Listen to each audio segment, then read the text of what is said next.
Welcome back. Nice to see you, and I hope the weather where you are is quite pleasant for you. This is one of the latest articles from Clive. God inspires. I write them down, and we're sharing it.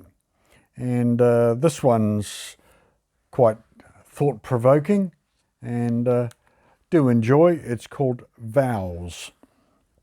Vows, commitments, even your very word. Is it even worth the paper it is written on? Or is it vain, useless, hot air?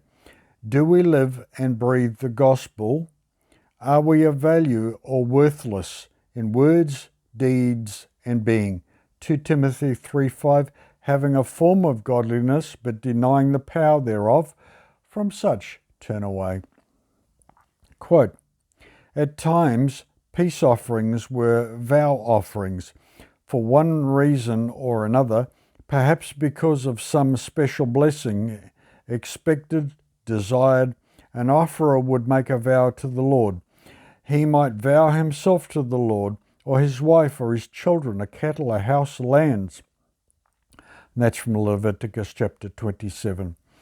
In this way, Samuel was vowed to the Lord, from 1 Samuel 1:11.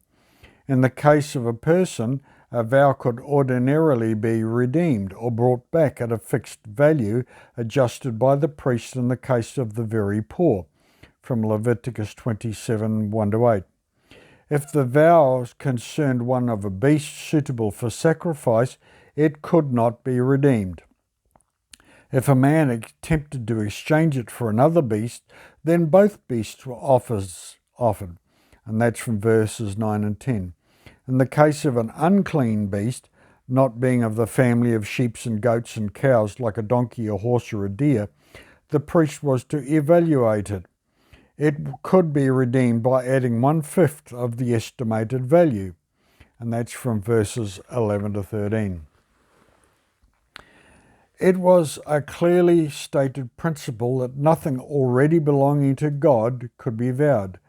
Under this rule were the firstborn, anything devoted to God, and that's from verses 28-29, a tithe from verse 30 to 34. There are some who do not consider vows with favour, yet God provides for vows, while it is better not to vow than to vow and not repay, from Ecclesiastes 5:5.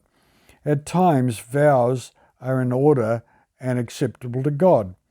If thou forbear to vow, it shall be no sin in thee. Deuteronomy 23:22. But if a man makes a vow, he shall not slack to pay it. From verse 21. The making of a vow is optional. A man may or may not make a vow, but if he make one, he shall not break his word. He shall do according to all that proceedeth out of his mouth. From Numbers 30 verse 2. The chief point is this, that a man is to keep that which he has promised. He must not break his word. He must not even be slack in fulfilling his vows. When the proper time comes, he must pay. God expects this. God wants his people to be honest and dependable. He wants them to keep their promises. No man is fulfilling his Christian duties if he is undependable in business dealings. No man can break his word and retain God's favour. No man can forget to pay his bills or even be slack concerning them and be counted honest in the sight of heaven. A Christian, above all people, must be a man of his word. He must not only be upright, but he must be prompt. This is an age in which many consider their word as of little weight and have small respect for their promises. While this may be expected of the world, there can be no excuse for those who bear the name of Christ to repudiate their promise. Yet how many unpaid pledges there are, how many broken vows. The marriage vow is broken, the baptismal vow is broken, the ordination vow is broken, covenants are repudiated, agreements violated, pledges forgotten, breaking of faith is common, disregard of responsibility almost universal, Christ himself wondered whether he should find any faith on the earth when he returned at the last day. That's Luke 18, verse 8. In the midst of all this confusion, there will be a people upon whom God can depend, in whose mouth is found no guile, who are true to their word. The question asked in Psalm 15 is also answered there. The question, Lord, who shall abide in thy tabernacle? Who shall dwell on thy holy hill? The answer, he that walketh uprightly and worketh righteousness, and speaketh the truth in his heart, he that backbiteth not with his tongue, nor doeth evil to his neighbour, neither taketh up a reproach against his neighbour, in whose eyes a vile person is contemned, but honoureth them that fear the Lord.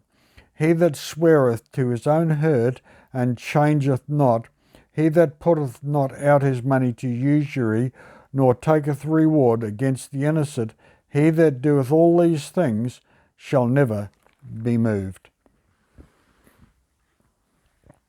One of the conditions here mentioned of abiding in the tabernacle of God is that of swearing to his own hurt and not changing.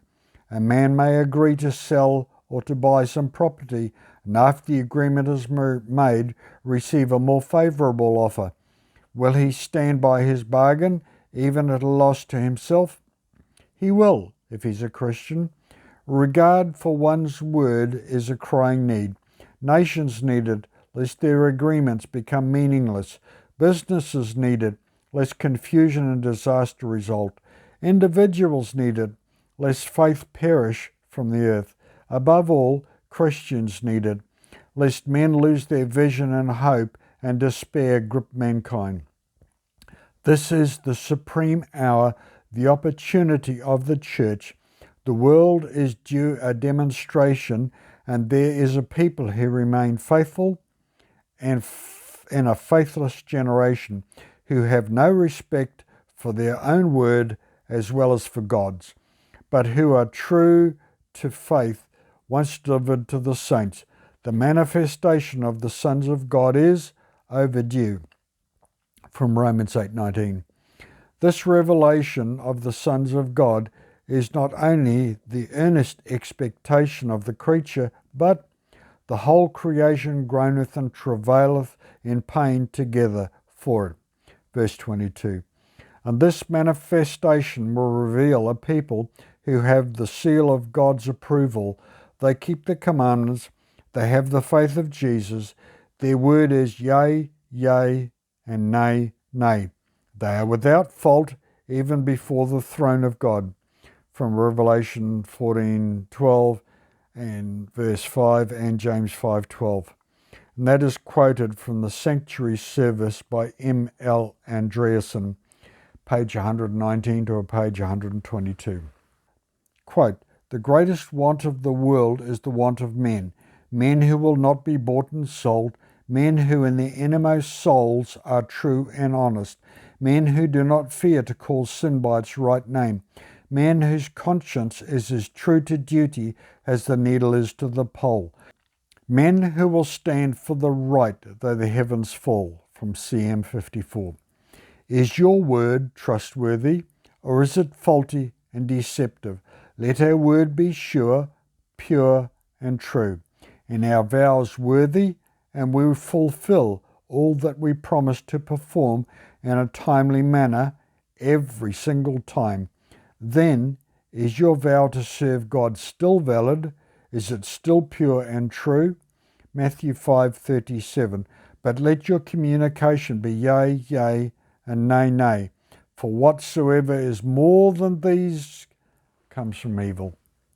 Thank you very much for being with us, and remember to walk softly, to deal kindly, and to trust God. And if you could press the like, the subscribe, and the bell icon, you'll get notification of the next one. Until then, please stay safe